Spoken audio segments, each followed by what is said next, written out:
జై గురుదేవదత్త.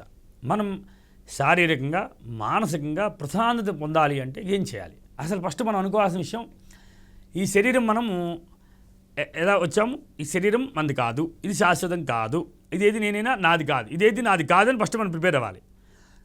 మనది పరమేశ్వరుడు మనకి ఏది ఇచ్చాడో దాన్ని మనం తిని ఆనందంగా ఉన్నవాడే మహానుభావుడు. ఎప్పుడు కూడా కోపం లేనివాడు మహాయోగి. ఎందువల్ల అంటే రేపనేదే నాకు తెలియదు కదా, రేపనేది నేను ఉండను కదా, అలాంటి దానికోసం నేను కోపపడి ఆవేశపడిన దానికన్నా ప్రశాంతంగా ఉందాము అని ఆలోచిస్తాను చూసారా, వారు మహాయోగి అంటారు వారిని. ఎప్పుడు నవ్వుతూ ఉంటారు చూసారా, వారు సన్యాసులు, మహాతపస్వి అని. ఎందువల్ల అంటే రేపు అనేది వాళ్ళు తెలుసు కనుక, ఆహా రేపు అనేది నేను పోతా అన్నప్పుడు నేను కంగారే ఉంది, ఇప్పుడు కాదు రేపు పొద్దునే నేను పోవాల్సింది అంటే నేనేం చేయాలి? నిరంతరం భగవద్ధ్యానం చేయాలి. సంసార మాయలో ఉండకుండా సంసారానికి ఎంతవరకు అవసరం అంత సహాయం చేసి నేను నిరంతరం భగవంతుని స్మరణ చేస్తూ ఉండాలి. అంటే ఏ భగవంతుని స్మరణ చేయాలి? ప్రశాంతత రావాలి అని కూడా డౌట్ వస్తుంది.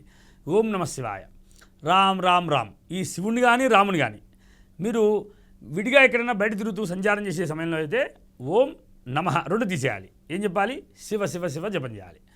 అదే ఆంజనేయ స్వామి ఎలా అయితే రాముల వారి గురించి తపస్సు చేశారు, ఎలా జపం చేశారు ఆయన?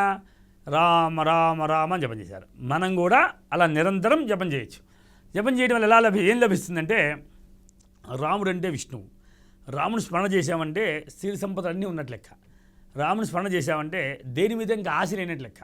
అదే రాముని జపం చేశామంటే అన్నింటినీ మనం చాలా ఆనందాన్ని అన్ని ద్వారా ఆనందాన్ని పొందినట్టుగా భావన అర్థమైపోతుంది మీకు. అసలు జీవిత పరమార్థం అంటే అర్థం కావాలంటే ఖాళీ ఉన్నప్పుడల్లా రామనామ జపం చేయాలి. మానసిక ప్రశాంతత, సుఖమైన జీవితం, దాని మించిన ఆనందం కూడా కనబడదు మీకు, ఇంకా అవసరం లేదు మనకి. ఇది బ్రహ్మానందం అంటారన్నమాట. అంటే సాక్షాత్ మనము ఎవరైతే రామఇష్ట పరమహంస కాళికాదేవితో మాట్లాడేప్పుడు, ఆహా అసలు నీతో మాట్లాడుతానమ్మా, ఇంక నిన్ను మాట్లాడుతున్నా, నీతో మాట్లాడుతున్నా, ఇంక నాకు అంతకన్నా ఆనందం ఏం కావాలి చెప్పు, అందుకని ప్రపంచ విషయాలతో నాకు పనే లేదు, అసలు నీతో మాట్లాడుతా అంటే అన్నీ మర్చిపోయా, అంటే సర్వం మొత్తం నీతోనే ఉన్నానమ్మా. అందుకని ఎప్పుడైతే ఆ రామఇష్ట పరమహంస అమ్మవారితో అలా మాట్లాడారో, మనకు కూడా భగవత్ స్మరణ చేయడం వల్ల మనం సాక్షాత్ రాములారితోనో లేదా పరమేశ్వరుడు మనం కూడా మాట్లాడతాం. అలా మాట్లాడడం జరిగిందంటే మనం కూడా బ్రహ్మానందంలోకి వెళ్ళిపోతాం. అంటే ఏంటి? ఈ మాయలోని పక్కకి వెళ్ళిపోతాం. మనకి భారతంలో మొట్టమొదటి శ్లోకం ఒకటి ఉంది. ఏమనంటే, సంసారం మీద బాధ్యత 20%, ధనం మీద బాధ్యత 20%, 60% ఎప్పుడు భగవంతుడి మీద దృష్టి ఉంచాలి. అంటే మనం భగవంతుడి దృష్టి ఎలా ఉంచాలంటే మన పని చేసుకోవాలి, ఇంట్లోనే ఉండాలి, అన్ని పనులు చేసుకోవాలి, ఉద్యోగం చేసే పనులు అన్నీ చేసుకోవాలి, ఏది వదలకూడదు, దేంట్లోనూ నిర్లక్ష్యం చేయకూడదు. కానీ ఒకవైపు మాత్రం మనస్సంతా భగవంతుడి మీదే ఉంచాలి. ఏ పని చేస్తున్నా ఎలా దృష్టి ఉన్నా రామ్ రామ్ రామ్ మనసు అనుకుంటూ ఉండాలి, మన పని చేస్తుండాలి. అప్పుడు మీకు మానసిక ప్రశాంతత ఎంత లభిస్తుందో మీరే ఆశ్చర్యపోతారు. ఇది నేను చెప్పిన నిజమాగా తెలియాలంటే నేను చెప్పిన తర్వాత మీరు ఆచరించి చూడండి, మీ నిజమైతే మీరే చెప్తారు, ఇంత అద్భుతమైన విషయం అండి, నిజంగానే చేస్తున్నామని, చాలా ఆనందంగా ఉన్నామని చెప్పి కొన్ని లక్షల మంది మీరే చెప్పేస్తారు. ఎందుకంటే అంత అద్భుతమైన రిజల్ట్ అది. నేను ఎందుకు చెప్తున్నానంటే, నేను చాలామందితో చేయించా. ఒకటే నామజపాన్ని చేయించడం వల్ల వాళ్ళందరూ కూడా చాలా హ్యాపీగా, చాలా ప్రశాంత జీవితాన్ని పొందుతూ ఏ లోటు లేకుండా ఉన్నారు. అంటే మానసిక ప్రశాంతత లభించాలి అంటే జీవిత పరమార్థం ఫస్ట్ మనం తెలుసుకోవాలి.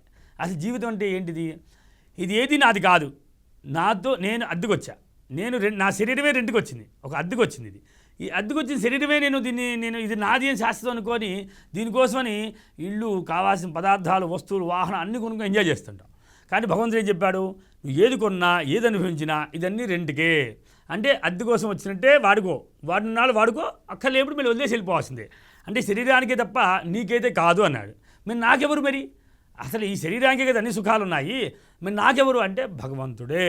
ఈ శరీరంలో మనం ఉన్నన్నాళ్ళు సుఖాలు అనుభవిస్తాం, ఇవన్నీ కూడా అల్ప సుఖాలు అంటాడు. అంటే ఏంటంటే మన చుట్టూ పేరుస్తాడన్నమాట, సామాన్లు పెట్టినట్టుగా వస్తువులు అన్నీ పెడతాడు, అసలు మధ్యలో భగవంతుడు ఉంటాడు.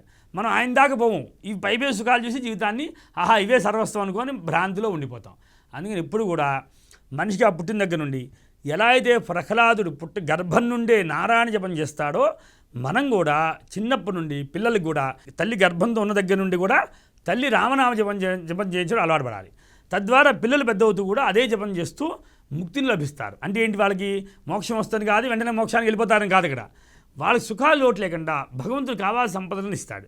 అన్ని సుఖాలు అనుభవించిన తర్వాత ముక్తిని పొందుతారు. మీరు గుర్తుపెట్టుకోండి, చిన్నప్పుడే రామనామ జపం చేశాను, శివస్మరణ చేశాను, ఎందుకంటే ఇప్పుడే చిన్నపిల్లలకి అంత వైరాగ్యం ఎందుకని అంటారు.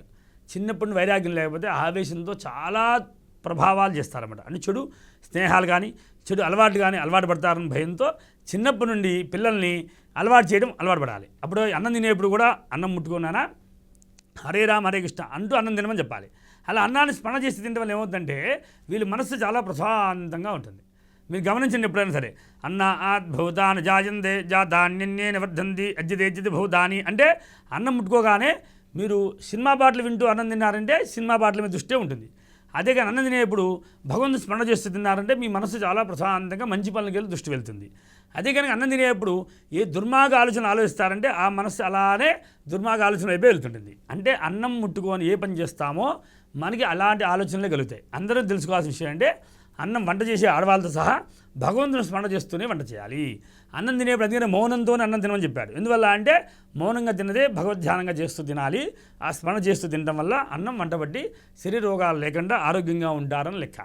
ఇన్ని విశేషాలు ఉంటాయి అప్పుడు. అందుకని చూడండి, బుద్ధి కర్మానుసారైన అంటే మన బుద్ధి చాలా ప్రాధాన్యత.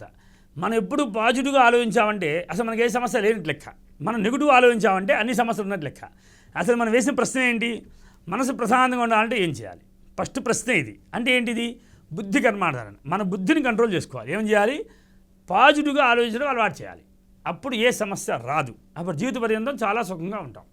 జయ గురుదేవ దత్త.